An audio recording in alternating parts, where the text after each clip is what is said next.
Assalamualaikum warahmatullahi wabarakatuh. Shalom Om Swastiastu, Namo Buddhaya, salam kebajikan bagi kita semua. Perkenalkan, kami dari kelompok 16 akan menjelaskan tentang proses penyelesaian perkara pidana di pengadilan negeri untuk memenuhi tugas Internet of Things. Selamat menyaksikan. Di sini, saya akan menjelaskan tentang proses penyelesaian perkara pidana di pengadilan negeri. Hukum acara pidana merupakan keseluruhan aturan hukum mengenai cara melaksanakan ketentuan hukum pidana jika terdapat pelanggaran terhadap norma-norma yang ada di dalam ketentuan hukum pidana tersebut. Dalam penyelesaian perkara pidana, terdapat pihak-pihak yang berperan seperti terdakwa, jaksa penuntut umum, dan aparat penegak hukum. Terdakwa merupakan seseorang yang dituntut, diperiksa, dan diadili dalam sidang pengadilan.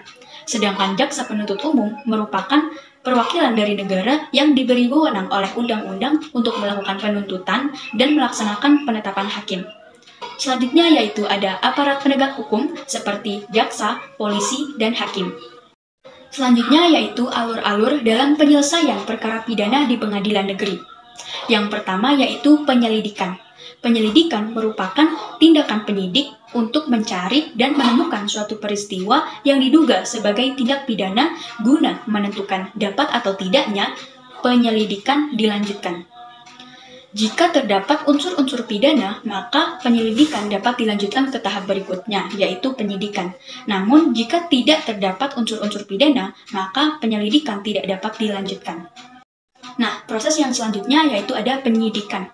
Penyidikan merupakan tindakan penyidik dalam mencari dan mengumpulkan bukti yang dengan bukti tersebut membuat terang suatu tindak pidana yang terjadi dan menemukan tersangkanya sesuai dengan yang diatur dalam undang-undang.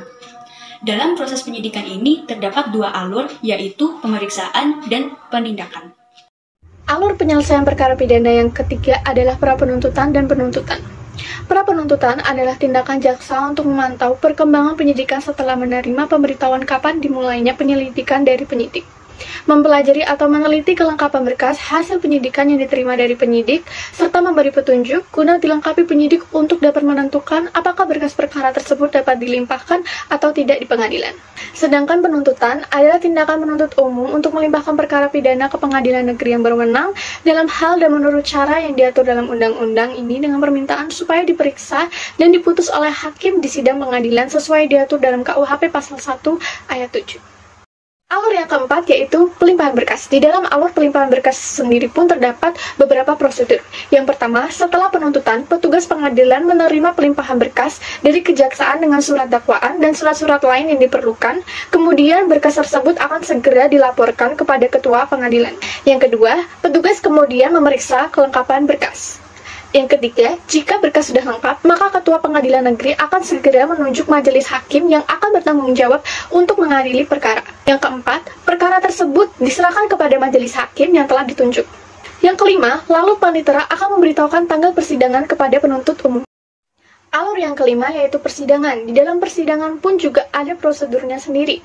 Yang pertama, persidangan dibuka saat majelis hakim menyatakan bahwa sidang telah dibuka dan terbuka untuk umum, kecuali pada perkara tertentu, yang kemudian diikuti dengan 3 ketukan palu. Yang kedua, hakim akan bertanya apakah terdakwa didampingi oleh penasihat hukum atau tidak.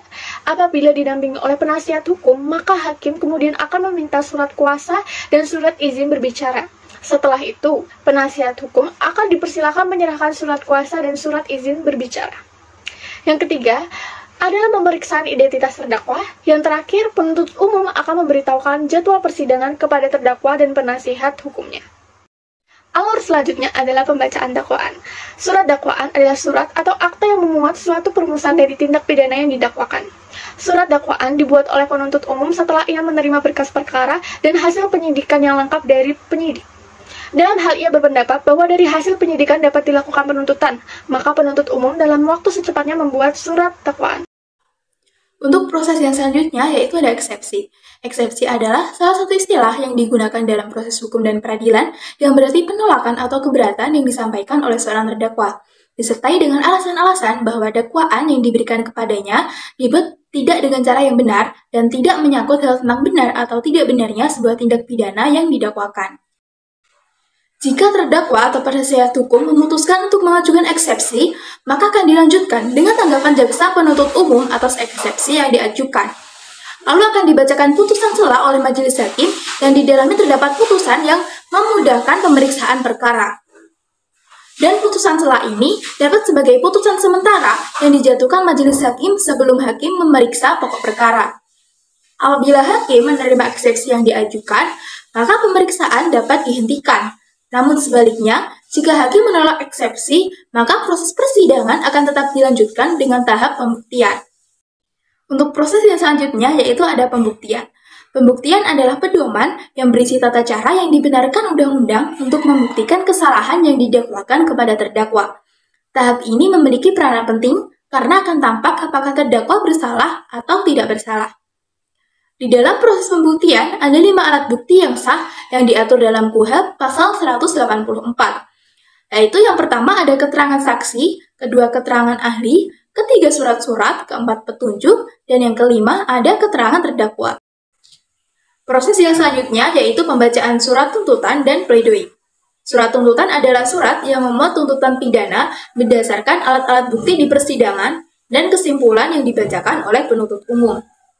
Sedangkan pledoi adalah pembelaan yang diucapkan terdakwa atau penasihat hukumnya yang berisi tangkisan terhadap tuntutan atau tuduhan penuntut umum, serta hal-hal yang meringankan dan kebenaran dirinya. Setelah surat tuntutan dibacakan oleh penuntut umum, majelis hakim akan bertanya kepada terdakwa atau penasihat hukum apakah akan mengajukan pledoi atau tidak. Namun, jika terdakwa atau penasihat hukum tidak mengajukan pledoi, maka sidang akan dilanjutkan. Setelah penasihat hukum membacakan pembelaannya, hakim ketua majelis akan bertanya kepada penuntut hukum apakah ada tanggapan atas pembelaan atau replik jawaban atas pembelaan dari terdakwa atau penasihat hukum. Namun jika tidak ada tanggapan dari penuntut umum, maka sidang akan dilanjutkan. Jika jaksa penuntut umum mengajukan replik di persidangan, selanjutnya terdakwa atau penasihat hukum dipersilahkan menanggapi replik dari jaksa penuntut umum yang disebut duplik. Yang selanjutnya adalah musyawarah majelis hakim. Setelah proses pemeriksaan selesai, majelis hakim mengadakan musyawarah sebelum pengambilan keputusan. Dalam musyawarah, para anggota majelis hakim akan mengemukakan pendapat yang berisi pertimbangan dengan alasannya. Jika musyawarah majelis hakim tidak mencapai putusan pemufakatan yang bulat, maka putusan akan diambil melalui voting. Namun, jika voting juga gagal, maka yang dipakai adalah pendapat hakim. Yang selanjutnya adalah putusan hakim. Putusan pengadilan adalah pernyataan hakim yang diucapkan dalam sidang pengadilan terbuka, yang dapat berubah pembinaan atau bebas atau lepas dari segala tuntunan hukum dalam hal serta menurut cara yang diatur dalam undang-undang. Syarat putusan hak pidana yaitu adanya minimal 2 alat bukti yang sah yang memberatkan terdakwa, disertai keyakinan bahwa terjadi dan terdakwa yang melakukan pidana tersebut. Putusan pengadilan dapat dibagi menjadi 3. Yang pertama adalah pembinaan. Apabila terbukti bersalah secara sah dan meyakinkan, maka dilakukan penjatuhan pidana atau hukum. Yang kedua adalah pembebasan.